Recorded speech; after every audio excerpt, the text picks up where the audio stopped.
Dice, decidme los que queréis estar bajo la ley. ¿No habéis oído la ley? O sea, Pablo está diciendo, ¿ustedes no han leído eso? No lo han leído. Él sabía que lo habían leído. Porque está escrito que Abraham tuvo dos hijos, uno de la esclava, el otro de la libre. Pero de la esclava nació según la carne, más el de la libre por la promesa, lo cual es una alegoría. Pues estas mujeres son los dos pactos, y es que aquí está el punto de esto. El uno proviene del monte Sinaí, el cual da hijos para esclavitud. Este es Agar, porque Agar es el monte Sinaí en Arabia y corresponde a la Jerusalén actual, pues esta junto con sus hijos está en esclavitud. En este mismo momento están en esclavitud. Mas la Jerusalén de arriba, la cual es madre de todos nosotros, es libre, porque está escrito: regocíjate, oh estéril, tú que no das a luz, prorrumpe en júbilo y clama, tú que no tienes dolores de parto, porque más son los hijos de la desolada que de la que tiene marido. Así que, hermanos, nosotros como Isaac somos hijos de la promesa. Pero como entonces el que había nacido según la carne perseguía al que había nacido según el espíritu, así también ahora. Mas, ¿qué dice la escritura? Echa fuera a la esclava y a su hijo, porque no heredará el hijo de la esclava con el hijo de la libre. De manera, hermanos, que no somos hijos de la esclava, sino de la libre. ¿Se puede sentar en esta noche? Gloria a Dios. Oh, gloria al Señor, para siempre. A su nombre, iglesia. A su nombre. Gloria a Dios. Gloria al Señor. La semana pasada estuvimos hablando acerca de eso, y la pregunta es: ¿de quién eres hijo? ¿De la esclava o de la libre? Entonces venimos diciendo nosotros, hermanos, que cuando nosotros venimos y nacemos de nuevo por el Espíritu Santo, el Señor nos hace nacer de nuevo. Ese nuevo nacimiento viene acerca de creer en el Hijo de Dios. Esto es la base primordial, esto es lo más importante de todo el mensaje, es esto: el Hijo de Dios. Siempre he dicho que un mensaje donde no está Cristo en el centro, muy difícilmente haga un efecto en nuestras vidas. El centro de todo tiene que ser Cristo. Nuestra prédica, nuestras vidas, nuestros hogares, todo es Cristo. De ahí emana todo. Si Cristo no es el centro, podemos llevar una vida aparentemente de religiosidad, venimos a la iglesia y todo, pero si Cristo no es el centro, no va a pasar nada. Entonces, la semana pasada hablábamos acerca de los dos pactos. Estuvimos diciendo semanas anteriores lo que significa el monte Sinaí.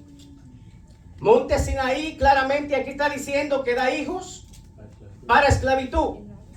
Y la vez pasada hablábamos de Hebreos capítulo 12 en adelante, en donde dice que nosotros no nos hemos acercado a ese monte. No nos hemos acercado al Sinaí, ¿ok? Nos hemos acercado al monte Sión. Amén. Al monte Sión, que hemos dicho que representa ¿qué?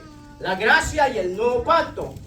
Y es que aquí es donde yo creo que reside muchas veces el problema. Yo entiendo que dentro de nosotros existe, siempre he oído predicadores que dicen lo mismo, que dentro de nosotros existe un legalista, y pues yo no entendía eso porque yo me molestaba cuando la gente hablaba de legalista. Incluso una vez alguien me dijo que yo era legalista. En esta noche usted puede ir a investigar qué es legalista. Entonces, cuando uno no sabe, evidentemente, el falso celo, uno se molesta, ¿verdad? Entonces, el legalista viene de eso, de las personas que se acercan a este monte Sinaí. Legalista viene de esto, de la ley, lo cual vamos a estar viendo porque es necesario insistir en eso. La mayor parte de prédicas vamos a insistir en esto, en la ley. Usted va a ver que la palabra del Señor está lleno de esto, la ley de Dios. La ley de Dios y la ley de Dios y la ley de Dios. ¿Por qué tanto la Escritura habla de la ley de Dios? Es maravillosamente increíble cuando empezamos a entenderlo. Entonces, hay algo muy importante en esto de entender el antiguo pacto y el nuevo pacto. Lo vamos a estar diciendo, y la semana pasada yo cité algunos textos bíblicos, lo cual voy a hacer ahora. Dice Mateo 28. 26, 28, porque esto es mi sangre del nuevo pacto. ¿Se da cuenta? Esto es mi sangre del nuevo pacto. Hay un nuevo pacto que por muchos es derramada para remisión de los pecados. Hechos 3:24 dice: y todos los profetas desde Samuel en adelante, cuantos han hablado, también han anunciado estos días. Vosotros sois los hijos de los profetas y del pacto que Dios hizo con nuestros padres, diciendo a Abraham: en tu simiente serán benditas todas las familias de la tierra. Lo vimos la semana pasada, que Dios le hace la promesa a Abraham desde el capítulo 12. Le dice: en ti serán benditas todas las familias de la tierra. Evidentemente está hablando de la iglesia. Evidentemente está hablando de nosotros, de los que habríamos de creer por fe en nuestro Señor Jesucristo. La promesa es a la simiente, y esa simiente es Jesucristo. El cumplimiento de eso es Jesucristo. Por eso nosotros vamos a entender que la base de todo es Jesucristo. Él es el centro, ¿verdad? Y la Biblia dice que si nosotros tenemos a Cristo, estamos ¿qué? Completos en Él, lo tenemos todo. Segunda de Corintios 3:6 dice: el cual asimismo nos hizo ministros competentes de un nuevo pacto, no de la letra, sino del espíritu, porque la letra mata, mas el espíritu vivifica. Cuando dice la letra mata, está hablando de ¿qué? De la ley. Es increíble que la Biblia hable tanto de la ley, porque Dios quiere que nosotros entendamos esto. Vamos a verlo más adelante, más profundamente. Dios quiere que nosotros entendamos esto. La ley mata. La ley mata, no da vida. Pero el Espíritu que vivifica, el Espíritu Santo de Dios nos da vida, el que nos hizo renacer. Ese es el que da vida. Por eso es que la oración nuestra debería de ser que todo lo que hagamos sea rociado con la sangre de Cristo. Mire, Dios ha hecho dos pactos, yo le dije la vez pasada, pero Dios, gracias amor, Dios hizo un pacto previo a eso en Génesis 9. Se le llama como el pacto universal. Él dijo que la tierra jamás sería destruida con agua. Él hizo un pacto y usó una señal para sellar ese pacto. ¿Alguien sabe cuál es? El arco iris. La pregunta es, hasta el día de hoy, ¿sigue saliendo el arco iris? Y seguirá saliendo. ¿Por qué? Porque Dios tiene un pacto universal que jamás volverá a destruir la tierra por agua. Ahora, ¿cuánto no más el pacto que Dios hizo con Jesucristo? La semana pasada les dije yo que el pacto, el nuevo pacto, Dios lo hizo con Abraham, prometiéndole a su simiente, es decir, a Jesucristo. Ese pacto jamás, nunca será quebrantado. ¿Cuál fue la señal que Dios usó para sellar ese pacto? La sangre de Jesucristo. Esto es mucho más que un arco iris. De hecho, la Biblia dice que en el antiguo pacto Dios lo hizo con los hombres en el monte Sinaí. Y Moisés, la escritura dice que Moisés roció todos los utensilios, todo, el altar, todo lo que se trataba del ministerio, todo fue rociado con la sangre. La sangre era evidente por todos lados. La sangre estaba rociada en todos lados. Y dice que Moisés roció la sangre sobre todos los utensilios para sellar el pacto que Dios estaba haciendo. El punto es que se trataba de sangre de animales. Sangre de animales que quitaban el pecado temporalmente, que no tenían el poder para llegar dentro del corazón del hombre. Por eso Dios concerta el nuevo pacto con Cristo y dijo: y este será el nuevo pacto, pondré mis leyes en sus corazones. Sabiendo Dios que el hombre está habituado al mal, como el leopardo, ¿verdad?, que tiene manchas. El leopardo es incapaz de cambiar su piel. Así el hombre está habituado a hacer el mal y no lo podrá hacer a menos que sea rociado con la sangre de nuestro Señor Jesucristo. Y ahí para adelante va a surgir ¿qué? El nuevo nacimiento. Entonces la idea aquí es que le pidamos a Dios que todo sea rociado con la sangre de Cristo. Si hemos de tener un ministerio que sea rociado con la sangre de Jesucristo, para que podamos ser ministros de un nuevo pacto. para que prediquemos lo que Dios quiere que prediquemos, las cosas del nuevo pacto. Ahora, aquí está el problema donde yo les decía la vez pasada, porque hay un problema cuando uno lleva una verdad a un extremo. Hay un problema en eso. Eso es lo que ha sucedido con todas estas falsas doctrinas que se han levantado, que han llevado una verdad a un extremo e ignorando otra, desechando las demás verdades. Por ejemplo, ¿verdad? El hecho de que el hierro no sea comestible, eso no quiere decir que el hierro no tenga una función. El hecho de que este celular no se coma, no quiere decir que este celular no tenga una función. Asimismo es la ley de Dios. Asimismo es la ley de Dios. La ley fue dada con un propósito. Y la semana pasada dijimos, y lo leímos claramente, que la intención de Dios de dar la ley en el monte Sinaí jamás fue para salvación. Nunca fue para que los hombres fueran salvos por ella. Entonces ahí le cayeron a Pablo. ¿Para qué sirve pues la ley? Ellos, bueno, ahí habían muchas personas. Y había un tipo de personas que los que creían esto, que la ley no servía, que si Pablo decía que la ley no tenía esa intención, ellos decían, entonces ¿para qué sirve la ley? ¿Para qué la vamos a guardar entonces? ¿Para qué la vamos a... De hecho, usted se va a dar cuenta que en el libro de Malaquías, si no me equivoco, ahí se queja la gente. Dice, ¿por qué hemos de andar afligidos en la ley de Dios? ¿Por qué hemos nosotros de guardar eso si es algo pesado para nosotros? Al contrario del Salmo 119, usted va a leer el Salmo 119, uno de los salmos más grandes que existe. Usted va a ver cómo Dios habla ahí, como Jesucristo. Cada vez que usted ve que ahí dice, me deleito en tu ley, anhelo tu ley, amo tu ley, y tu ley es esto, y tu ley es lo otro. Ese es Jesucristo hablando.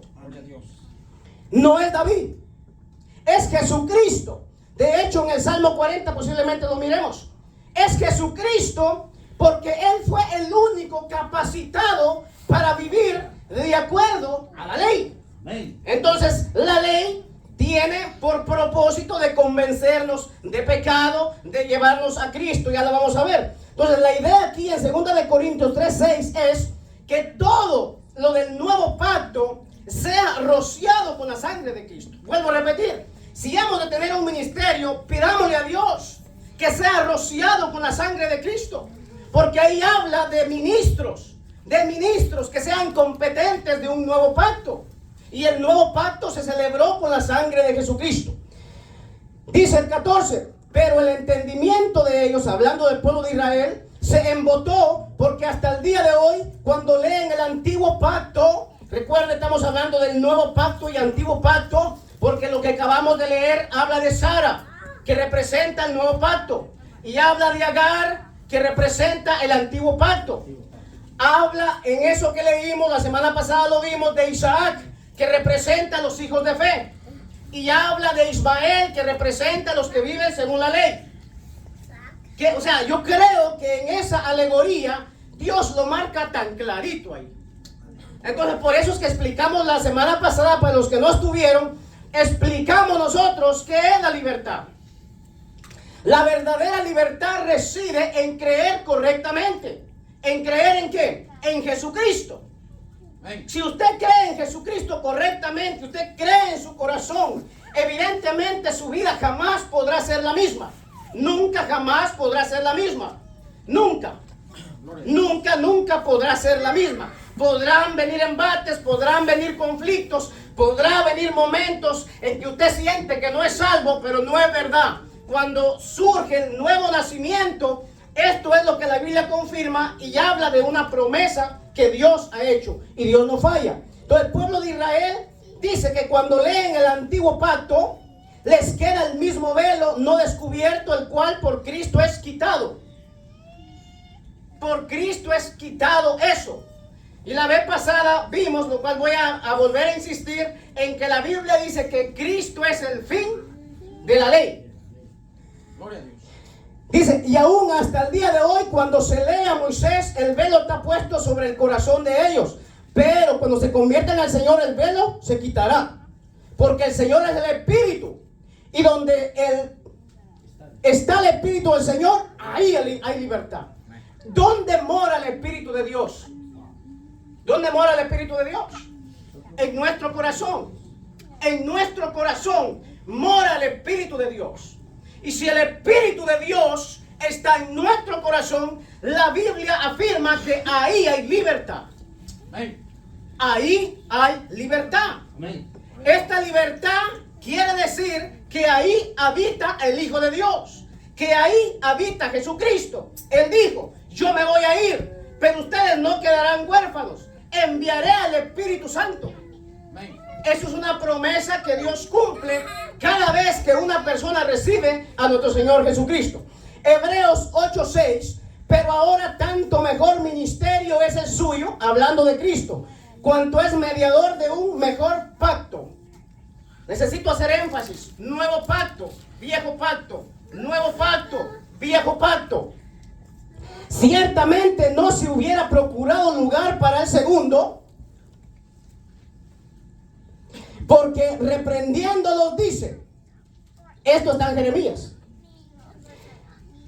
porque reprendiéndolos dice: he aquí vienen días, dice el Señor, en que estableceré con la casa de Israel y la casa de Judá un nuevo pacto.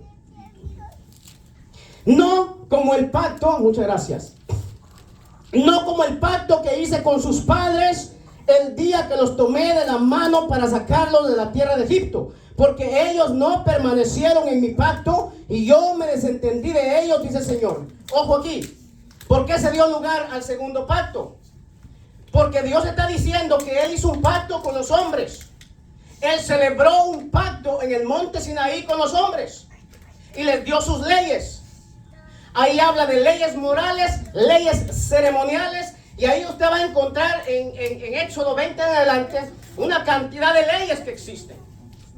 Pero de lo que más hace énfasis la Biblia es de Éxodo capítulo 20, donde habla de los 10 mandamientos. ¿Ok? Entonces aquí Dios está diciendo que esta es la causa, esta es la razón por la cual se haría un nuevo pacto. Ya no con los hombres. Porque está comprobado que los hombres no pueden permanecer en el pacto de Dios. Está comprobado que los hombres son pecadores y por ende no pueden permanecer en lo que ellos juraron. Cuando Dios hace el pacto con ellos, inmediatamente ellos dicen, las palabras de ellos fueron estas: haremos todo lo que nuestro Dios nos ha dicho. Pero vemos que eso es imposible. Vemos que eso no sucedió así. Aún Moisés no había bajado.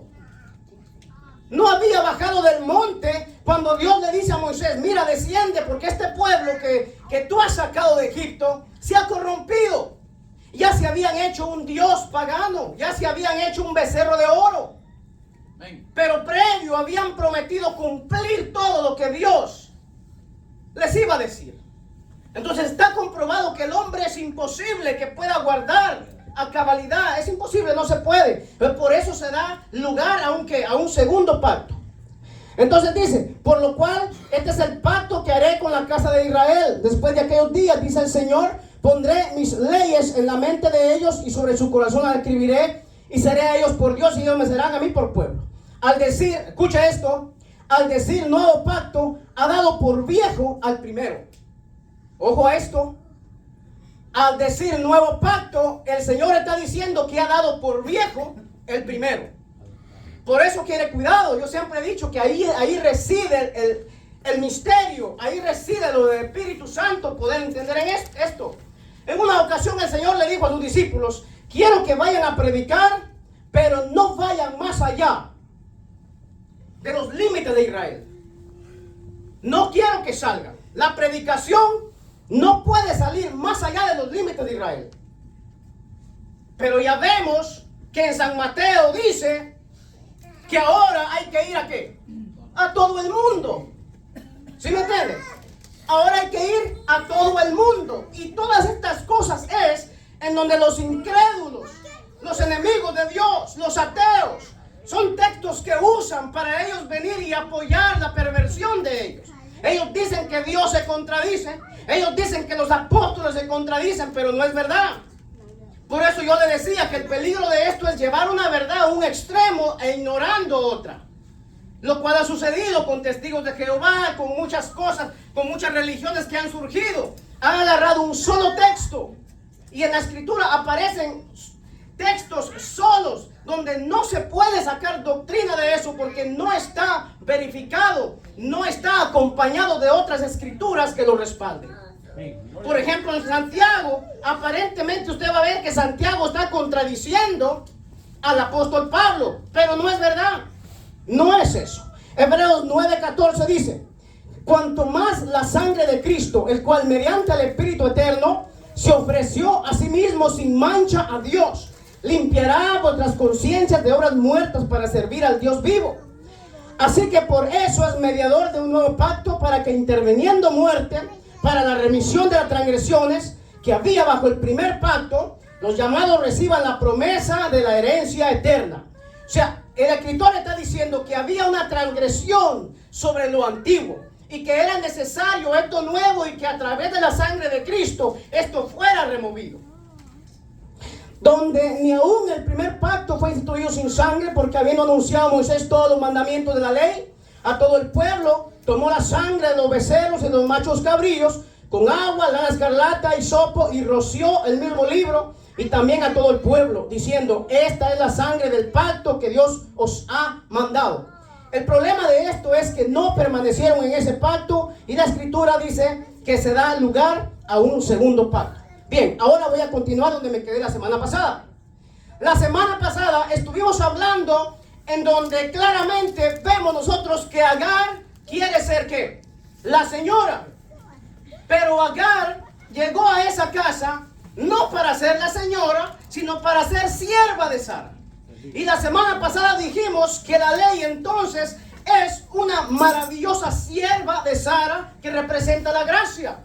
La ley anunciaba todo lo que era de Jesucristo.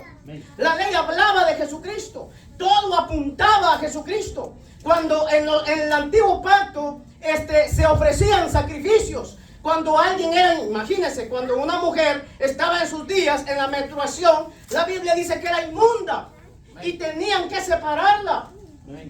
Eso demostraba, hermano, la gravedad del pecado, de la separación, de cómo una gente tenía que vivir separada de Dios por la causa o la tragedia, la consecuencia del pecado. Esto llamaba a gritos una sangre perfecta. Esto daba a entender que en aquellos sacrificios, aunque eran válidos por Dios, aunque tenía poder, Dios los respaldaba en ese momento, pero no podían quitar el pecado. Estaban continuamente haciendo sacrificios todos los días. Y la Biblia dice que esta mujer permanecía inmunda por ciertos días. Era separada del pueblo. Es más, donde ella se sentaba era inmundo. Era terrible, hermano. La ley ceremonial era. Ahora, el punto es ¿por qué era esto de esta manera? Esto se hacía de esta manera demostrando la santidad de Dios, demostrando la pureza de Dios, demostrando la grandeza de un Dios puro, de un Dios santo, de un Dios que no puede pasar por alto el pecado. Un Dios glorioso. Entonces el antiguo pacto clamaban a gritos entonces la necesidad de la sangre de Jesucristo, la cual era perfecta, con la cual Dios estaría completamente satisfecho, y a través de esta sangre poderosa los seres humanos podrían entablar una relación con Dios perfectamente, no a medias, no con miedo, no, perfecta a través de la sangre del nuevo pacto. Por eso es importante la Santa Cena, porque el Señor Jesús dijo que esto se hiciera para recordatorio de eso. Él les dijo: esta es mi sangre, el nuevo pacto, este es mi cuerpo, cuando les dio el pan, el cual dice por vosotros es entregado. Amén. Alabado sea Dios para siempre. Entonces vemos nosotros que la ley es poderosa. De hecho, la Biblia dice que la ley es santa, la ley es justa. Pero el problema es que los hombres son pecadores. Entonces, lo que nosotros leímos en la alegoría, miremos que es una alegoría. Significado simbólico, se extrae de un dato histórico para una realidad presente. Es una verdad expresada por medio de una realidad. El apóstol Pablo aquí no está con cuentos, porque a él hasta por esto lo criticaron. La semana pasada dije que él tenía problemas con los predicadores falsos. Entonces a él lo criticaban por todo. Estaban a la expectativa como estuvieron con Jesús. En cualquier palabra que Jesús dijera, ellos querían agarrarlo, pero era imposible, porque Jesús fue preparado por Dios. Él dijo: he aquí que vengo a hacer tu voluntad. O sea, él vivió de la manera que Dios esperaba que todos los seres humanos vivieran. Entonces, esta es la alegoría que Pablo usa para dirigirse a los hijos de la promesa. Y es que cuando hablamos nosotros de Agar, hablamos, ya dijimos, del antiguo pacto. Cuando hablamos de Ismael, hablamos de la ley. Y aquí está la diferencia. Pablo resume esto, que la diferencia se encuentra en que unos son hijos de la carne y los otros hijos, ¿qué? Del Espíritu. Aquí reside la diferencia. Entonces, ¿cuáles son los hijos de la carne aquí? Nosotros, la historia nos dice que Abraham, teniendo tantas promesas, se adelantó a Dios y se metió con esta esclava del cual nace Ismael. Esto quiere decir que esto nació según la carne, no según la promesa. Esto nació según un esfuerzo humano. Entonces, Ismael representa todo aquello que uno dice: pero es que no está pasando nada. No está pasando nada y tengo que ver qué puedo hacer porque no está sucediendo. Ismael tiene que ver con esa clase de situaciones que nos pasan a nosotros. No está pasando nada. Y vemos que no está sucediendo nada alrededor. Y es que el punto aquí es que la lógica humana nunca jamás serán siempre enemigos con la fe. Siempre serán adversarios. Por eso es que el cristiano, dice la Biblia, que camina por fe, no por lo que ve. Porque lo que nosotros vemos nos engaña. Entonces, por eso es que somos nosotros hijos de ¿qué? De la promesa. Por eso es que nosotros sabemos que es Dios quien nos hizo nacer. Da a entender el milagro extraordinario que Dios hizo con Sara y Abraham. La Biblia dice que ya casi muertos, creyeron de esperanza contra esperanza. Hebreos 11:11 dice que Sara dio a luz aún fuera del tiempo. Esto habla del nuevo nacimiento, de algo que nadie jamás puede hacer por sí mismo. Por eso usted va a ver que Juan capítulo 1 dice que los que reciben a Cristo, estos son hijos de Dios, estos son nacidos según Dios, estos no nacen de sangre ni de carne. Mientras Ismael nace de una situación regular, como cualquier relación puede pasar. ¿Por qué? Porque Agar era joven, pero Sarai no podía dar a luz. Sarai no podía dar a luz a causa de la edad. Eran completamente ancianos, pero Dios había prometido que de ahí vendría la promesa. Y ahí vemos nosotros cumplida la promesa. Entonces, ¿qué significa esto? Esto significa que entonces Ismael representa ¿qué? La ley, el legalismo. Y el escritor aquí está diciendo que ese tipo de pensamiento de quererle ayudar a Dios, cuando habla de los legalistas, les dije que lo buscaran, habla de la gente que cree que con sus esfuerzos humanos pueden conseguir por ellos mismos todo lo que se propone, exclusivamente la salvación. Entonces, ¿qué dice aquí? Dice, pero ¿qué dice la escritura? Dice, más que dice la escritura, echa fuera a la esclava y a su hijo. Aquí no está diciendo que nosotros tenemos que sacar a la gente de la iglesia. Aquí en lo que la Biblia está diciendo es que saquemos nosotros esa manera de pensar de nuestras vidas. Que saquemos nosotros esas enseñanzas que nos causan daño. Que saquemos nosotros esta predicación que realmente es una predicación legalista que no hará nada más que seguir creando hijos esclavos. Eso es lo que está diciendo la escritura. Entonces nosotros necesitamos hacer que Agar e Ismael huyan al desierto. No queremos conflictos con ellos. Usted va a ver que Sara tuvo serios conflictos en casa al tener a Agar y a Ismael dentro. ¿Por qué? Porque les explicaba yo que esta Agar tenía peleas con Sara, quería ser la señora, se creía la señora. E Ismael dice que se burlaba del niño, trataba mal al niño. ¿Quién era ese niño? Ese era el niño que Dios había prometido. Él dijo que esto era la simiente, esta era la línea que llegaría hasta Jesucristo. Entonces por eso usted va a ver el conflicto en la casa. Nosotros no queremos ese conflicto. Queremos que Agar huya al desierto. Queremos echar fuera todo esto, porque esto nos, en vez de acercarnos a Dios, nos ata.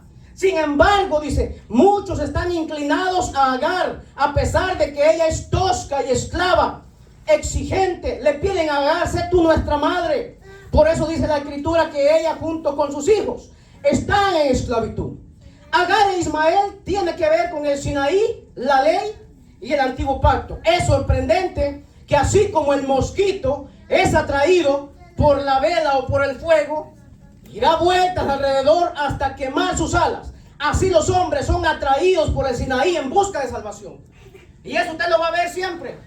Siempre vamos a ver esto, que la gente o los predicadores o los que leen la Biblia, siempre, por eso insistimos en que nosotros peleamos con un legalista dentro.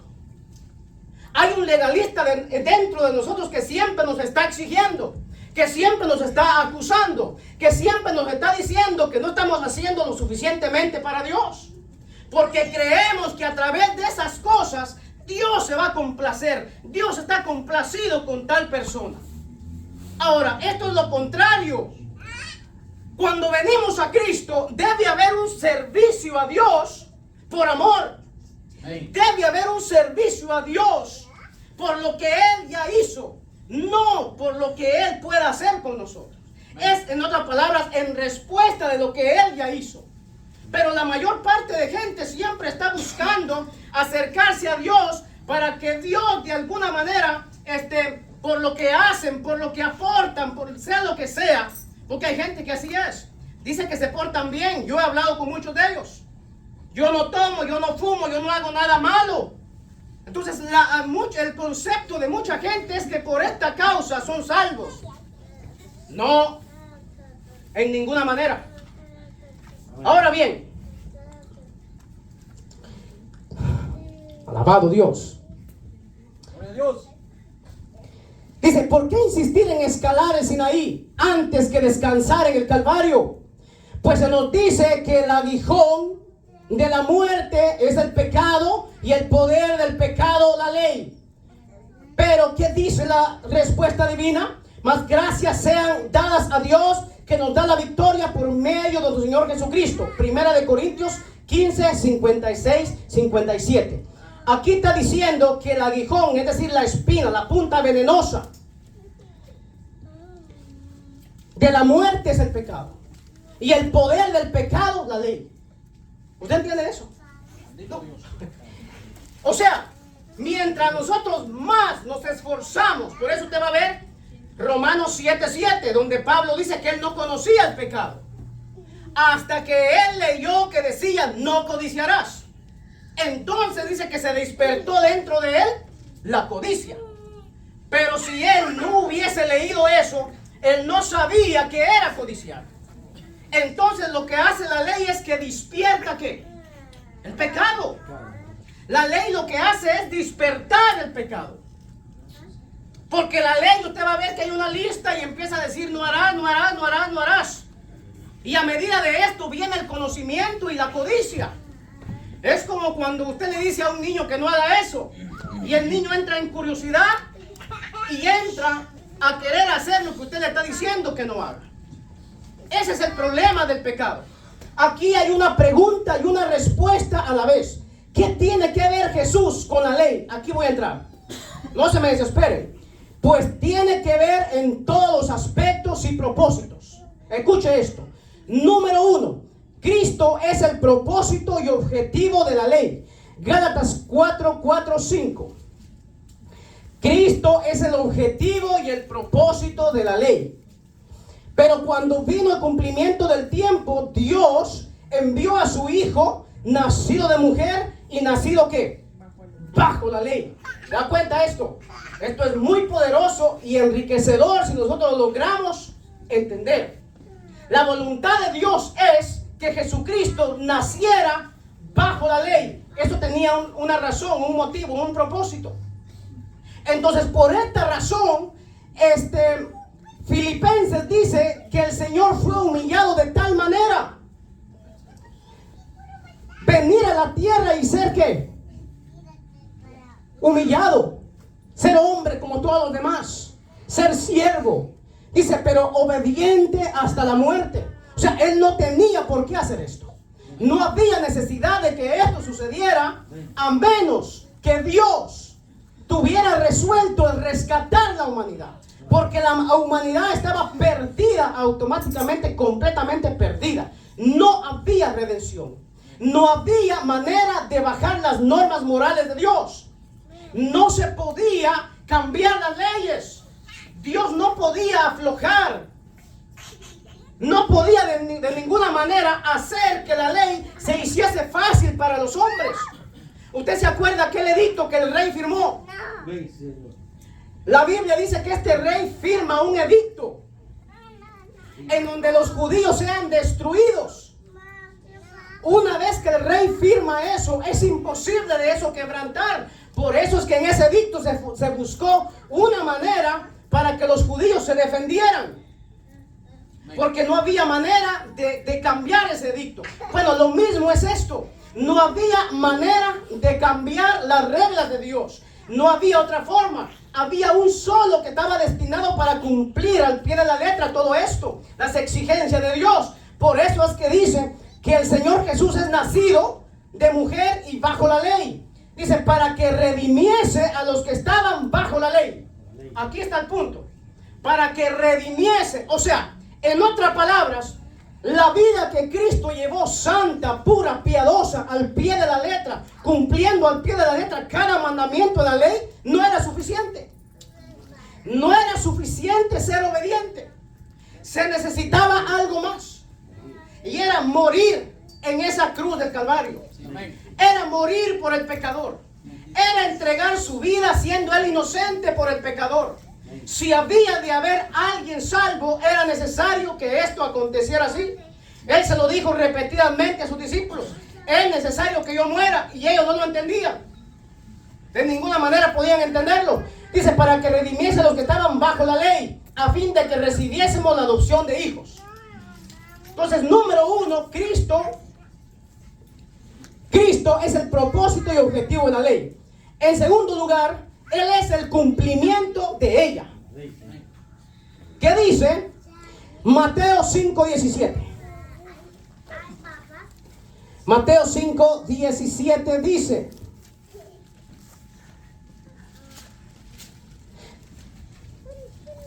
Mateo 5:17 dice: no penséis que he venido para abrogar, es decir, anular, abolir la ley o los profetas. No he venido para abrogar, sino para cumplir. Porque de cierto digo que hasta que pasen el cielo y la tierra, ni una jota, ni una tilde pasará de la ley hasta que todo esto se cumpla. Aquí está el punto. Él está diciendo que la ley debe ser cumplida al pie de la letra. Él está diciendo que no hay otra manera de que Dios lleve a cabo una redención a menos que alguien cumpla la ley, la cual nosotros, todos nosotros, quebrantamos. Porque la Biblia dice en Gálatas que está escrito que es maldito todo aquel que quebrare uno de esos mandamientos. Maldito todo aquel, dice, que no permaneciere en esta ley. Esos éramos nosotros. Había un edicto, había una maldición sobre cada uno de nosotros. De hecho, todo aquel que no tiene a Cristo en su corazón, permítame decirle que la Biblia dice que hay una maldición. ¿Por qué? Porque hasta cuando llega Cristo en nuestros corazones, esa maldición es quitada. Eso es así, hermano. Nosotros no sabíamos eso, pero nosotros éramos culpables de haber quebrantado todos esos mandamientos de Dios. Entonces Romanos capítulo 8 verso 3 dice, mire esto: porque lo que era imposible para la ley, por cuanto era débil por la carne. Aquí está diciendo, dice que la Biblia dice que la ley no fue dada para salvar. Ahora, como la ley es santa, Es imposible, dice, que los seres humanos la puedan cumplir. ¿Por qué? Porque la carne es débil. O sea, el ser humano es habituado al mal, está adherido al pecado. Es imposible de cumplirla. Romanos 8:3 dice, porque lo que era imposible para la ley, por cuanto era débil por la carne, Dios, enviando a su Hijo, aquí está, en semejanza de carne de pecado, y a causa del pecado condenó el pecado en la carne. Aquí está la victoria nuestra. Que Cristo dice que vivió 100% Dios, 100% hombre a la tierra, y se sometió a todas las exigencias de ella. Todo aquello que Dios nos exigía a nosotros, Cristo dice, ellos no pueden por cuanto son carnes, son débiles. Dice, yo lo voy a vivir en carne propia, y dice, de esta manera el pecado será condenado. Aquí está. Para que la justicia de la ley se cumpliese en nosotros. ¿Sabe qué quiere decir eso? Para que Dios le atribuya a usted que creyó en Cristo como que haya cumplido la ley al pie de la letra. Claro, eso nosotros no lo recibimos así. ¡Wow! ¡Qué grande es eso! Porque no lo entendemos. Nosotros, todos los que quieren vivir bajo obra, bajo ley, no entienden la ley. Es más, a los mismos que se les dio, los mismos predicadores de ley, no entendían la ley. Pero aquí está diciendo que al Cristo hacer eso, se cumplió toda justicia en la ley, y esa justicia de la ley fue dada a usted que creyó en Cristo. Eso quiere decir que cuando una persona viene a Jesucristo, Dios lo ve puro, santo, como que haya cumplido cada uno de sus mandamientos, como que nunca haya quebrantado un mandamiento de esos. Como que jamás haya quebrantado eso. ¿Por qué? Porque Cristo con su sangre, Él se sometió hasta la muerte. Entonces Él vivió todo lo que nosotros no podíamos vivir. Él cumplió a Dios toda la santidad que nosotros no poseíamos, que nosotros no teníamos. ¿Por qué? Por cuanto era débil la carne, por cuanto el ser humano está adherido al pecado. Y es que aquí está la confusión de muchos. Porque algunos dicen, pero ¿por qué si yo soy cristiano y tengo esta inclinación? Tengo todavía estos deseos. Claro, esa es la pelea que usted va a ver en Romanos 7. La misma apóstol Pablo pelea contra eso. Porque ahí está habiendo una batalla entre lo que la ley exige. Pero él dice, más gracias sean a Dios que nos da la victoria por medio de nuestro Señor Jesucristo. Es la única manera. Si se ha de vivir al pie de la letra, si se ha de vivir al pie de las exigencias de Dios, es a través de nuestro Señor Jesucristo. Él la cumplió por mí. Por eso es que creemos que somos la justicia de Dios. Por eso es que la justicia de Él me pertenece a mí. Eso que Él hizo en la cruz del Calvario, todo eso que Él vivió, todo el peso del pecado cayó sobre Él, para que yo sea libre de eso. O sea, Él pagó por esa condena. Él pagó por esa maldición. Por eso se dice que nosotros somos ¿qué? Herederos ahora de esta promesa. Herederos de esta salvación. Que Dios se la prometió a Abraham. Nosotros somos. Entonces vemos nosotros que en segundo lugar es el cumplimiento de ella. En tercer lugar, Cristo es el fin de la ley. Romanos 10:4. Porque el fin de la ley es Cristo para justicia. Aquí está. A todo aquel que cree. Ahora, nótese bien esto. Que aquí hay una condición. ¿Ok?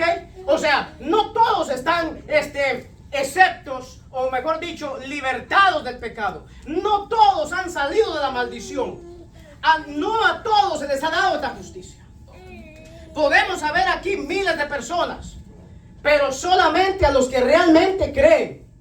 Y cuando hablamos de creer, he dicho que se trata de creer, de descansar, de confiar en una obra terminada que Cristo hizo. No hay que añadirle, no hay que quitarle a eso. Dios ya lo hizo. La salvación ya es mía por fe.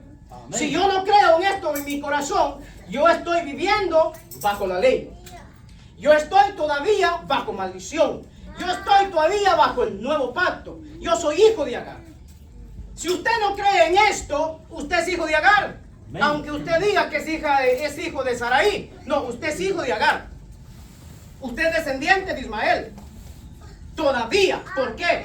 Porque usted está diciendo a Dios que no es así, que no es suficiente, que hay cosas que añadirle, que hay cosas que yo debo de hacer todavía para completar. Y lo que es peor aún, creer que la salvación está al alcance de mi mano. Creer que yo tengo el poder para cuidar mi salvación. Eso es imposible. El poder de cuidar yo mi salvación está en la ley. Porque ahí dice, maldito el que no permanezca. Dios hace responsable al hombre. Dios hace responsable al hombre de permanecer en ese antiguo pacto. No puedes quebrantar uno de ellos. No lo puedes quebrantar. Entonces, Cristo es el fin de la ley. Ahora, ¿se necesita qué? Sujeción. Porque la Biblia dice en Romanos capítulo 10 que el pueblo de Israel dice que no se sujetó a la justicia de Dios. No se sujetaron a lo que Dios estableció. Es decir, ellos no quisieron de la manera que Dios lo hizo. Es precisa la sujeción. ¿Y qué es sujeción? Someterse a eso, descansar en eso. Señor, así es. Creo, Padre, que así es. Eso es ser libre. Eso es ser libre. Eso es libertad. A eso Dios le llama libertad. A eso Dios le llama hijos de la de arriba, de la Jerusalén de arriba. Hijos de Sara, del nuevo pacto. A esos Dios le dice. Por eso es que la alegoría es clara cuando nosotros leemos que dice, de manera, hermanos, que nosotros somos hijos de la libre. ¿Por qué? Porque hemos creído de esta manera. Alguien dirá, así de fácil. Es que así es, hermano. Nosotros no podemos ponerle 5 patas al gato o buscarle 5 patas al gato. Así lo hizo Dios. De ahí que nosotros vamos a pelear con este legalista. De ahí que vamos a pelear con nosotros o con el enemigo que de alguna manera va a usar estas cosas. No sos salvo porque hiciste esto. No sos salvo porque necesitas hacer esto. Eso es una mentira. Ahora, aquí están los críticos del apóstol Pablo. Porque ellos llevaban una verdad al extremo. ¿Para qué sirve la ley? No hay que guardarla. Siempre he dicho que el que cree de esa manera es enemigo del evangelio. No quiere nada con el evangelio. El otro grupo de gente que cree de esa manera es que siempre están buscando, preguntándole a Dios qué es pecado y qué no para hacerlo. A ver hasta dónde Dios le deja llegar.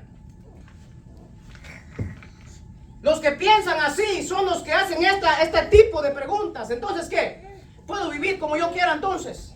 A gloria a Dios que estamos en la gracia, en el nuevo pacto. Cristo lo hizo todo. Pero es imposible porque la Biblia dice en Romanos capítulo 8 que estamos muertos al pecado. No existe tal cosa que usted está muriendo. Yo lo reto que usted busque en la escritura donde dice que usted está muriendo al pecado. La Biblia dice que usted está muerto al pecado. Algunos dicen, pero entonces ¿por qué hago esto? ¿Por qué el otro? No, usted está muerto al pecado. El punto es que usted eso no lo determina. Eso a usted no lo va a doblegar. Eso a usted no lo va a sujetar. Eso no podrá tenerlo usted cautivo todo el tiempo.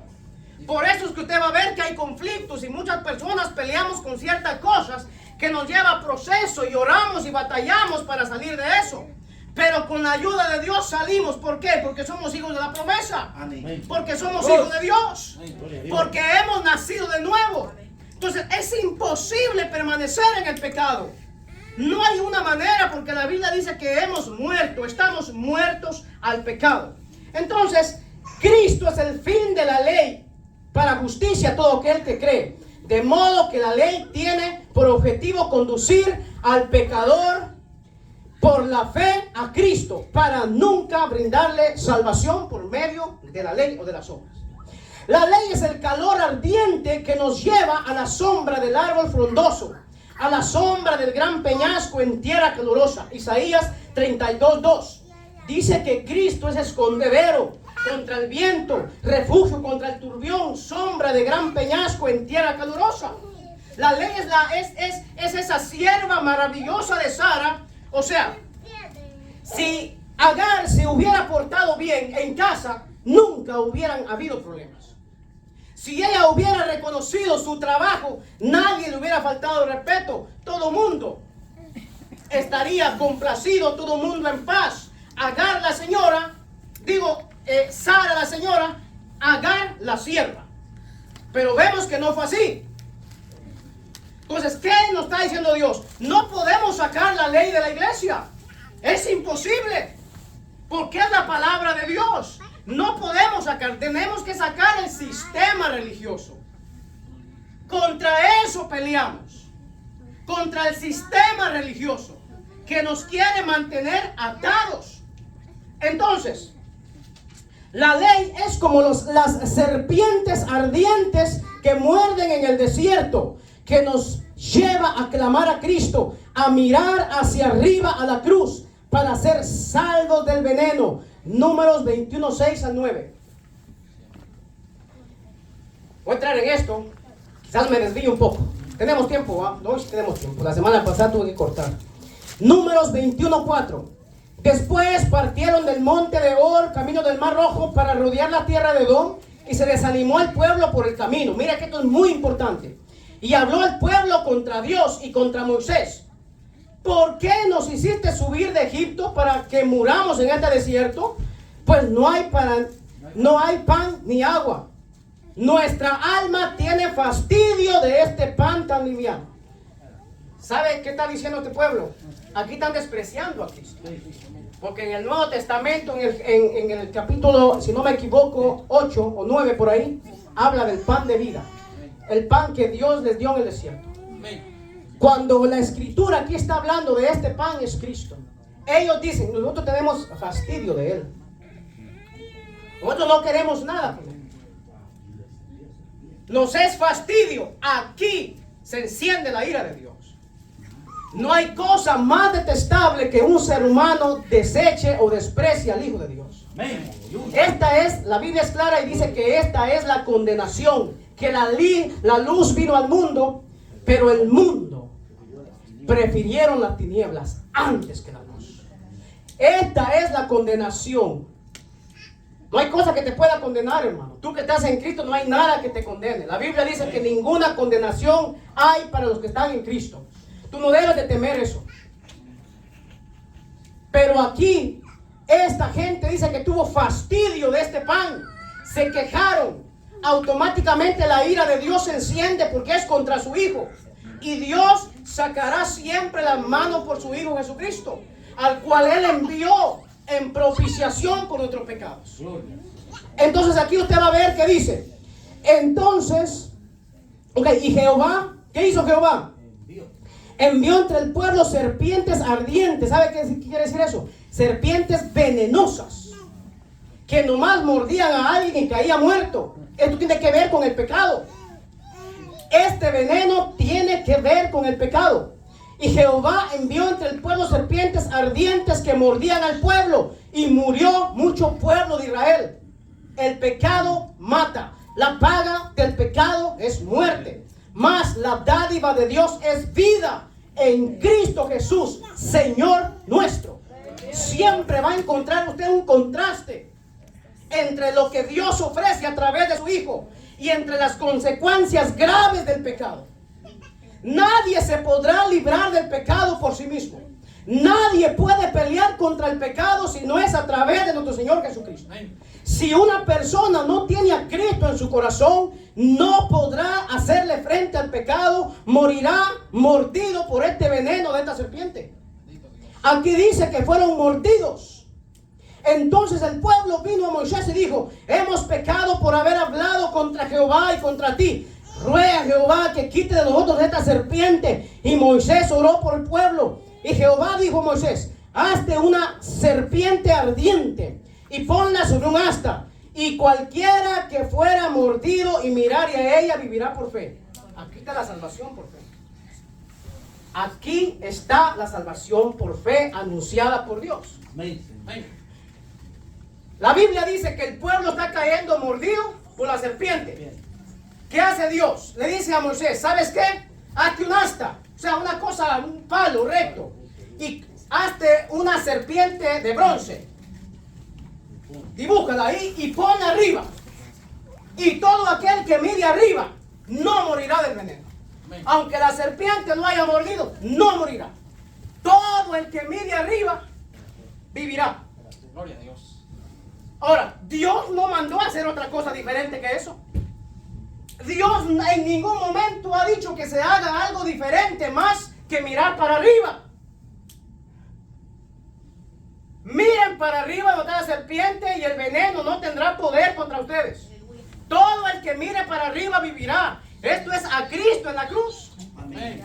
Esto es la confianza que nosotros tenemos. Esta es la convicción. Por eso el apóstol Pablo dice, esta es la palabra de fe que predicamos. Este es el evangelio el cual Dios está diciendo que se predique. Esta es la base de todo. Pablo dice, este es el evangelio que nosotros predicamos. Todo aquel que creyera en su corazón que Dios levantó de entre los muertos a Cristo y cree y confiesa con su boca será salvo. Dice, porque con el corazón creemos ¿para qué? Para esto. Con el corazón creemos para esto, para ser justificados por Dios. Eso es todo lo que Dios está pidiendo. Entonces aquí vamos a ver algo muy poderoso. Levantan la serpiente, que esto tiene que ver con Cristo en la cruz. Amén. Ahora mire Juan capítulo 3, verso 14. Y como Moisés, aquí está el argumento. Y como Moisés, recuerden, este es el nuevo pacto. Aquí estamos en Juan capítulo 3, verso 14. Y como Moisés levantó la serpiente en el desierto, así es necesario que el Hijo del Hombre sea levantado. ¿Hablando de qué? De la muerte de Jesucristo. Hablando de que Cristo tenía que ser puesto en un madero por la humanidad, por todo el pecado de la humanidad. Pero todo aquel que mirara la cruz, todo aquel que creyera en su corazón que en ese momento Cristo estaba muriendo por él, iba a ser salvo. Así como en el desierto, que fueron mordidos por la serpiente y miraron la serpiente arriba, dice que el veneno no tuvo más poder y ya no murieron. Pero los que fueron mordidos anteriormente, murió gran cantidad de gente. La Biblia dice que la fe no es de todos. Entonces aquí dice, para que todo aquel que en él cree no se pierda, mas tenga vida eterna. El 16 dice, porque de tal manera amó Dios al mundo que ha dado a su Hijo unigénito, para que todo aquel que en él cree no se pierda, mas tenga vida eterna. Énfasis, todo aquel que cree tiene vida eterna. Eso es lo que Dios está pidiendo. Eso es lo que Dios pide. No está pidiendo más nada. Dios no te está pidiendo más nada. Eso es como cuando alguien manda a un siervo a su hacienda y le dice, mira, haz esto, y el hombre va. El hombre hace otra cosa y le dice, mira, Señor, he hecho esto, pero lo he hecho bien. ¿Qué le va a decir el Señor? Yo no te mandé a hacer eso, aunque creas que lo hiciste bien. Yo no te mandé a hacer eso. Esto es lo que Dios nos está mandando. Dice, porque no envió Dios a su Hijo al mundo para condenar al mundo, sino para que el mundo sea salvo por él. El 18, el que en él cree no es condenado.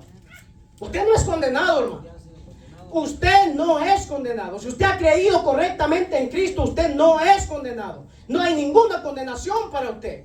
Esta es la verdadera libertad. Estos son los hijos de luz. Estos son los hijos de Sara. Que nacen cuando creemos correctamente en el Hijo de Dios. Entonces dice el 36, 3:36. El que cree en el Hijo, escuche esto, tiene vida eterna. No está diciendo que la va a perder. El que cree en el Hijo tiene vida eterna. Pero aquel que rehúsa creer en el Hijo no verá la vida, sino que la ira de Dios está sobre él. ¿Qué fue lo que se encendió en el desierto con los que dijeron que nos es fastidio esto? La ira de Dios se encendió contra ellos y fueron mordidos por la serpiente y murieron. La Biblia dice que nosotros hemos sido salvos de esa ira. Hay una ira que está reservada. Amén. Hay un día donde Dios desatará su ira por completo. La ira de Dios está reservada. La Biblia dice que Dios es fuego consumidor. Y Dios no pasará por alto el pecado. Dios no considerará a nadie delante de él que lleve su propia justicia. A nadie automáticamente, no importa que haya vivido una vida recta, buena, moral, Dios lo rechazará con toda confianza. Con toda seguridad, Dios lo rechazará por cuanto rehusó a creer en el Hijo de Dios. Juan 6:28. Entonces le dijeron: ¿qué debemos hacer para poner en práctica la obra de Dios? Esto es lo que mucha gente dice. Queremos hacer la obra de Dios. Miren lo que es la obra de Dios. Respondiendo Jesús y les dijo: esta es la obra de Dios, que creáis en el que Él ha enviado. ¿A quién envió Dios? Jesús. A Jesús. ¿A dónde lo envió? A la cruz del Calvario por usted. Señor. Esta es la obra de Dios, que crean en eso. El 33, porque el pan de Dios es aquel que descendió del cielo y da vida al mundo. Le dijeron: Señor, danos siempre este pan. Jesús le dijo: yo soy el pan de vida. El que a mí viene nunca tendrá hambre, y el que en mí cree no tendrá sed jamás. El que está en Cristo está completo. Amén. Todos los demás apetitos se apagan en la presencia de nuestro Señor Jesucristo. Amén. No que no vengan los apetitos, no que no venga la tentación, pero no tienen poder contra nosotros. Y esta es la voluntad del Padre, el que me envió, que de todo lo que me diere no pierda yo nada, sino que lo resucite en el día postrero. Y esta es la voluntad del que me ha enviado, que todo aquel que ve al Hijo y cree en Él tenga vida eterna, y yo le resucitaré en el día postrero. Dios no está diciendo que usted haga otra cosa. Usted será resucitado en el día postrero, a menos que haya creído en el Hijo de Dios. Si usted no ha creído en el Hijo de Dios, si usted dice: sí, yo soy cristiano, pero dentro de su corazón usted se deja llevar por el legalismo y empieza con cosas dentro de su corazón a decir que si no guarda tal cosa, que si no hace tal cosa, entonces usted es un hijo de esclavitud todavía. A Dios no puede ser burlado. Dios sabe perfectamente los que confían y descansan en esto. Dios conoce a los suyos. Entonces dice: de cierto os digo, el que cree en mí tiene vida eterna. Yo soy el pan de vida. Este es el pan que descendió del cielo, para el que de él come no muera. Yo soy el pan vivo que descendió del cielo. Si alguno comiere de este pan, vivirá para siempre. Y el pan que yo daré es mi carne, la cual yo daré por la vida del mundo. Aquí se atribularon mucho cuando Cristo dijo esto. Pero Él estaba hablando de su cuerpo puesto en la cruz, de su sangre derramada por los pecadores, de todo aquel que creyera en eso. Juan 20:29, Jesús le dijo: porque me has visto, Tomás, creíste. Bienaventurados los que no vieron y creyeron. El 30 dice: hizo además Jesús muchas otras señales en presencia de sus discípulos, las cuales no están escritas en este libro, pero estas se han escrito para que creáis que Jesús es el Cristo, el Hijo de Dios, y para que creyendo en Él tengáis vida en su nombre. Yo creo que es más que suficiente, hermano. Yo creo que es más que suficiente, más que una doctrina. Esto es una vida práctica. Dejemos a un lado lo que es la doctrina. Esto es algo práctico que Dios nos está diciendo. Es algo práctico que Dios nos está diciendo. Gloria. Entonces, hay un montón. Bien, ya vimos eso. La ley es como el faraón tras nosotros, que nos persigue y nos encierra frente al mar, para que milagrosamente resulte en nuestra liberación. La ley es como el poderoso viento que encontró Elías en la cueva, imagen del Sinaí. Se nos dice que rompía los montes y quebraba las peñas, terremoto y fuego, pero al final es atraído por una tierna, dulce y apacible voz del Señor. Así lo explica Gálatas capítulo 3. Amén. Usted sabe que Elías, ¿qué? Estaba aquí encuevado. Y la Biblia dice que Dios llega aquí en forma de ¿qué? De terremoto, de fuego. Ahora, ¿iba a salir Elías así? No, hermano. Esto es una sombra del Sinaí. A no ser que hasta el Señor venga en un sonido apacible. A no ser, entonces, ¿por qué traigo esto? Porque esto da a entender que este es el trabajo de la ley. Esto es lo que la ley hace con nosotros. La ley nos señala, nos apunta como un cañón a nosotros, diciéndonos que hemos quebrantado la palabra de Dios, que hemos quebrantado toda la ley de Dios y que merecemos la muerte y la maldición de Dios. La ley nos señala a nosotros directamente en la cara que estamos mal. O sea, necesitamos un Salvador urgentemente. Gálatas capítulo 3, 19. Me falta un poquito, ojalá pueda terminar. Gálatas 3, 19. Entonces, ¿para qué sirve la ley? Aquí está el problema. Aquí está el problema, que le siguen preguntando a Pablo, porque es gente que no cree en el mensaje de Pablo, gente que no cree en el evangelio. Fue añadida a causa de las transgresiones. Cuando dice fue añadida, es que Dios ya había establecido ¿qué? Parámetros.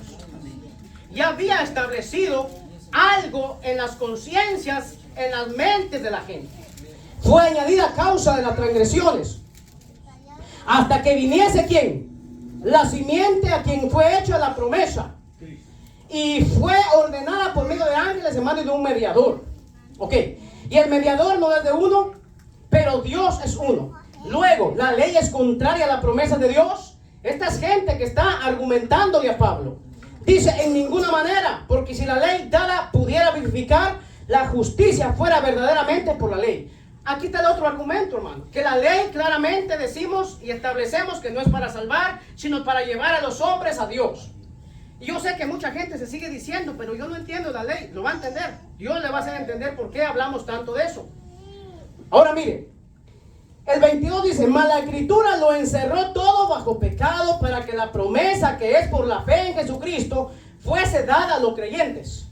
Por la fe. Dios lo encerró todo bajo pecado, apuntando hacia la fe a Jesucristo. Pero antes que viniese la fe, estaban los ¿qué? Confinados bajo la ley, encerrados. Ahora, ¿qué le trae a usted a la mente esa palabra de confinados? Encerrados. La pandemia, ¿se acuerdan? Eso es confinación, estar confinado. Decretan que 40 días encerrados y no debe salir nadie. ¿Por qué? Porque hay un virus afuera, hay un veneno afuera, y se le dice a la población que tiene que estar confinados, encerrados, ¿qué? 40 días, ahí. Ahora, usted se va a dar cuenta que en la pandemia, mientras mucha gente estuvieron confinados, salió a la luz muchas cosas que habían dentro de sus corazones.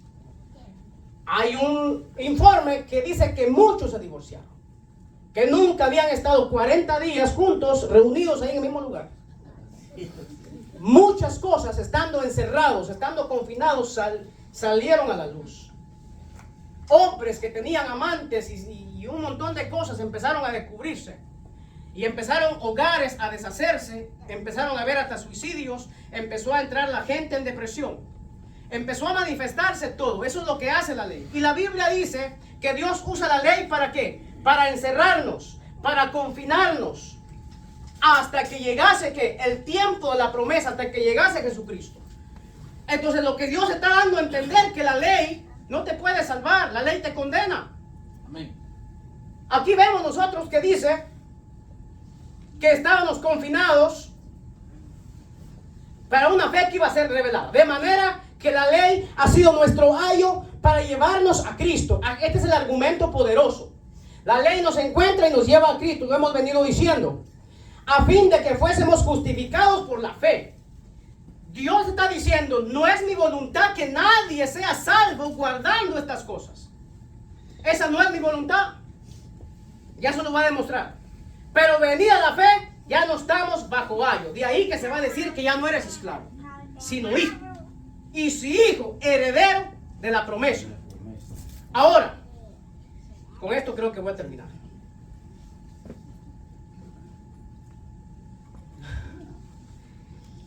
Job capítulo 14:1. El hombre nacido de mujer, usted dirá que revoltijo.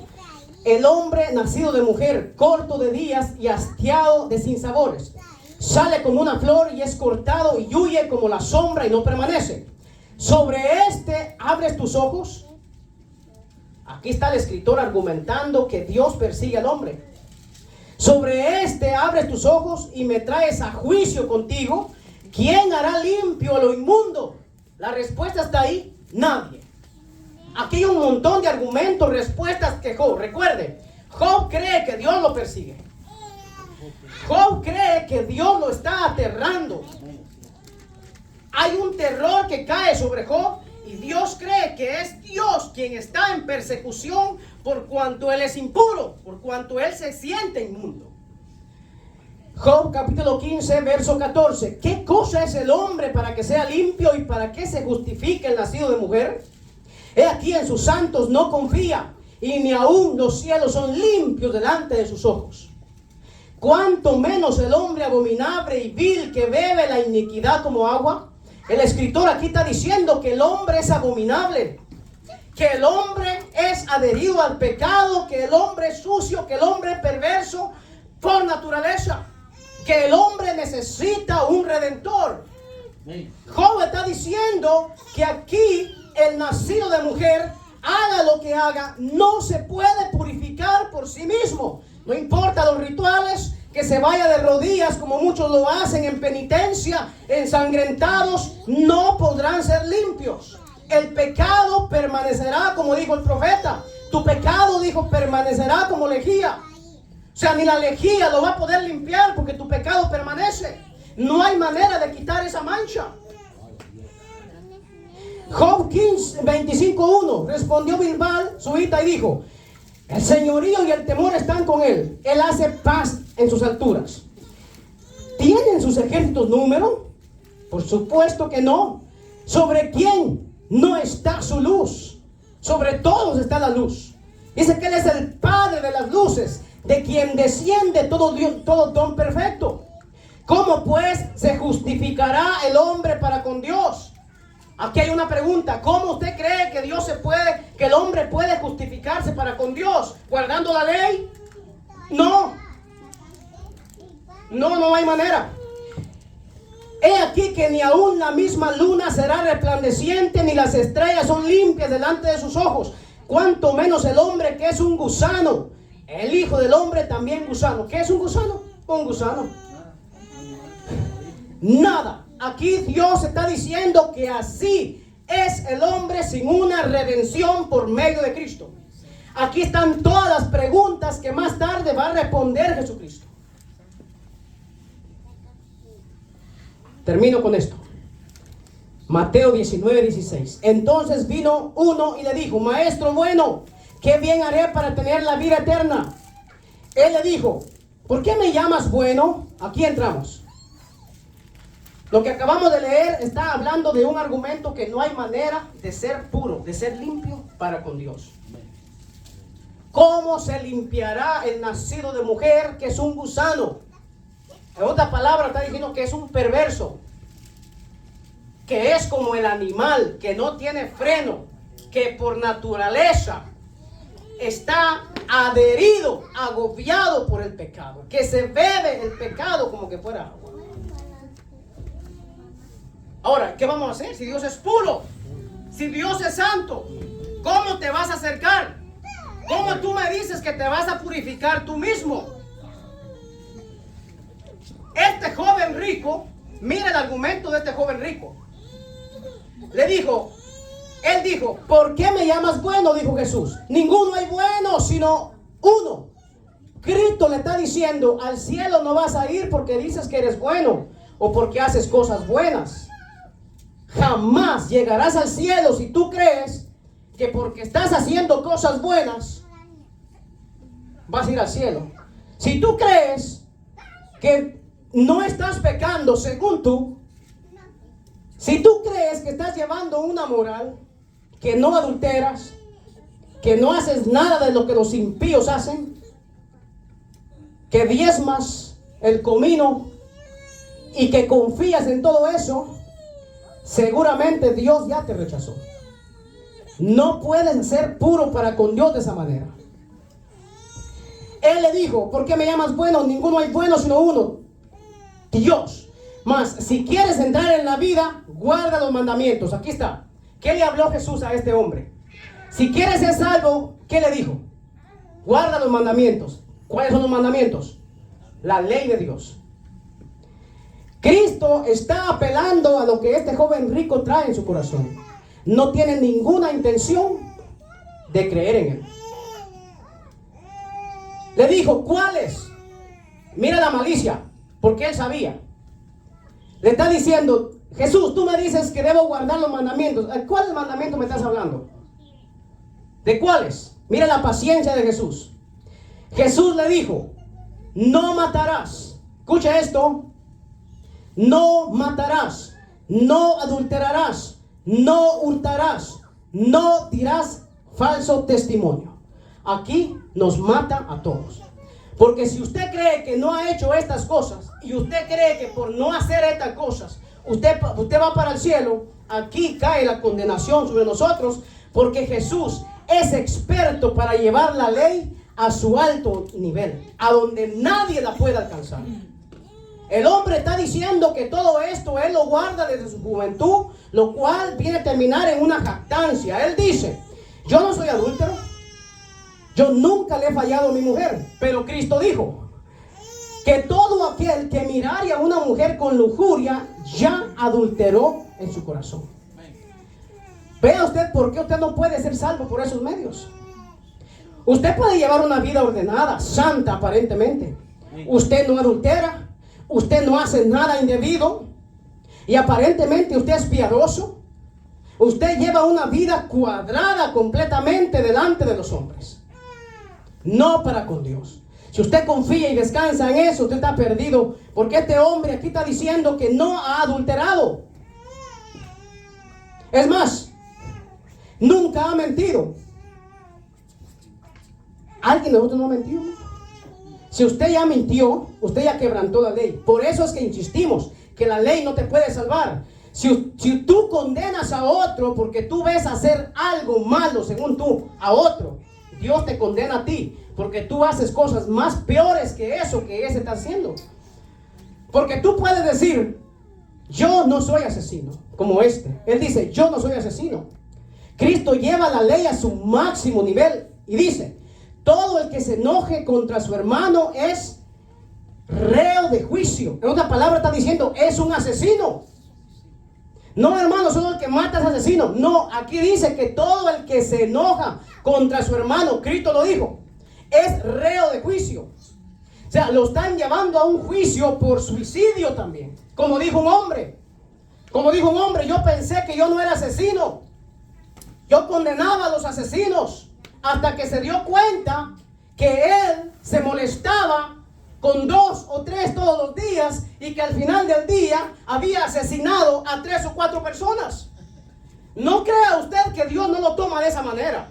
No crea usted que solo el que se mete con una mujer o con un hombre fuera del matrimonio, Dios lo condena. Dios condena a todo aquel que lleva un pensamiento impuro. Amén. Dios lo condena. Si usted está bajo la ley, estaba bajo maldición, bajo condenación por quebrantar la ley de Dios. ¿Por qué? Dios dijo, amarás al Señor tu Dios con toda tu mente y con todo tu corazón. Ese es un mandamiento de la ley. Dígame usted lo hace. Hasta este día usted ha logrado hacer eso. Nunca se ha cruzado un pensamiento malo en su mente.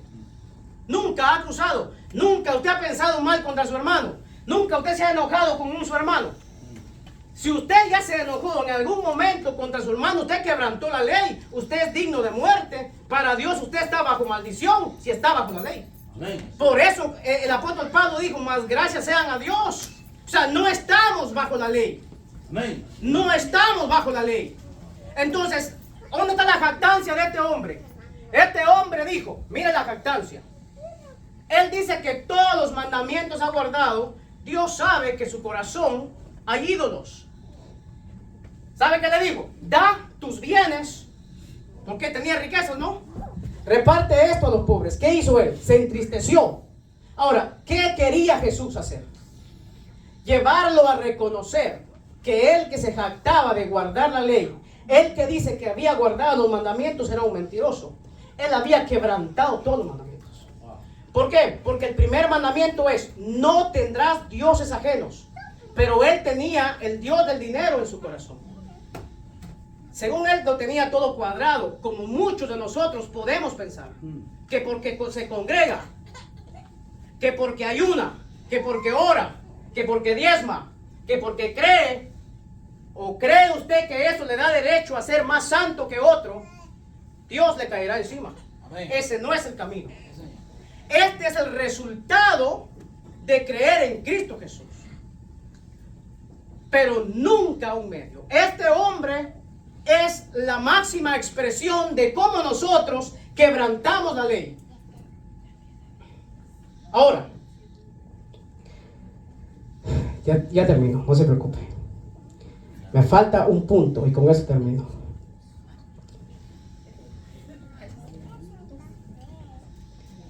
Ahora bien, no sé cómo terminar esto. Le voy a hacer más o menos esto para que usted medite sobre esto. Llegará el día del juicio final. Llegará el día del juicio final. Todos vamos a presentarnos delante de Dios, queramos o no queramos. En ese día habrá mucha gente reunida delante de Dios. Mucha gente estará delante de Dios. Y la pregunta es que ahí los jactanciosos, los arrogantes, los que creían en su justicia propia, en su propia santidad, van a temblar delante de Dios. Ahí es donde vamos a ver si hay alguien que se va a atrever a estar delante de Dios. A ver si va a haber argumento delante de Dios. A ver si podrá decirle a Dios que ha guardado todo conforme Él había dicho. Porque Romanos capítulo 8, 31 dice: ¿qué pues diremos a esto? Si Dios es por nosotros, ¿quién contra nosotros? El que no escatimó ni a su propio Hijo, sino que lo entregó por todos nosotros, ¿cómo no dará también con Él todas las cosas? Nota, escatimar es escasear, limitar, reducir una medida. O sea, Dios está diciendo que Él no se limitó en cuanto a su Hijo. Él no se reservó nada, sino que lo dio todo a través de su Hijo, poniéndolo en la cruz del Calvario. ¿Quién acusará a los escogidos de Dios? Dios es el que justifica. Cristo dijo: ¿quién de vosotros me redarguye? En una ocasión Cristo estaba delante de la gente y dijo: ¿quién de ustedes me redarguye de pecado? ¿Quién hay de ustedes que me pueda señalar que yo soy un hombre que he cometido pecado? Nadie. ¿Por qué? Porque Cristo es puro. Sin embargo, en aquel día, cuando alguien quiera condenarnos a nosotros, Pablo va a retar a los espíritus. Pablo va a retar a todos que se ponga de pie a alguien para ver si hay alguna condenación para nosotros. Dice que no hay ninguna condenación para nosotros. Gloria a Dios. Absolutamente ninguna. Amén. Pablo cita a los espíritus. Él los reta. Habla de ángeles, habla de la muerte, habla de la vida, y está diciendo que nadie de esto nos puede separar del amor de Cristo. ¿Por qué? Porque creemos y descansamos en el sacrificio de nuestro Señor Jesucristo. ¿Quién es el que condenará? Cristo es el que murió, más aún el que también resucitó, el que además está a la diestra de Dios, el que también intercede por nosotros. Ya Pablo lo dijo en el capítulo 8, que estamos fuera de condenación. Antes de todas estas cosas somos más que vencedores por medio de aquel que nos amó, por lo cual estoy seguro de que ni la muerte, ni la vida, ni ángeles, ni principados, ni potestades, ni lo presente, ni lo porvenir, nada nos puede separar. Amén.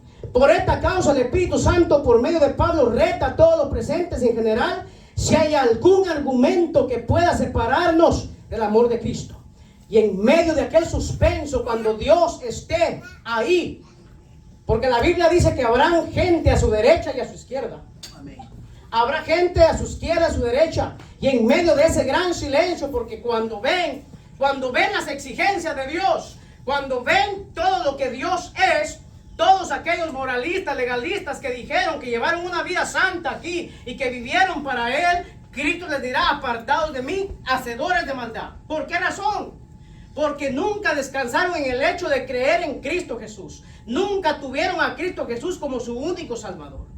Ellos pensaban que podían añadirle a la salvación o quitarle, que podían ellos mejorar la salvación. La salvación está hecha según la palabra del Señor. Entonces aquí se va a oír una voz. Aquí se va a oír una voz. Y en medio del suspenso y el silencio interrumpe una voz apacible diciendo: bien, siervo inútil, en lo poco fuiste fiel, y en lo mucho te pondré, entra al gozo de tu Señor. Y añadirá a los de su derecha: venid benditos de mi Padre, heredar el reino preparado para vosotros de la fundación del mundo. Y a los de la izquierda, apartados de mí, al fuego eterno. Póngase de pie esta noche, por favor. Habrá un cortejo en ese día final. Si usted descansa en Cristo, no hay ninguna condenación. Ahí es donde yo quiero ver a los ateos. Ahí es donde yo quiero ver a los que se han jactado contra el Evangelio. Ahí yo quiero ver si tendrán el valor de argumentarle a Dios. Van a callar, van a temblar de terror al ver que lo que ellos confiaban no podía salvarlos. Al ver que la santidad que ellos presentaban por sí mismos para Dios es inmundicia. Pero si nosotros descansamos en Cristo, en el hecho de que Él nos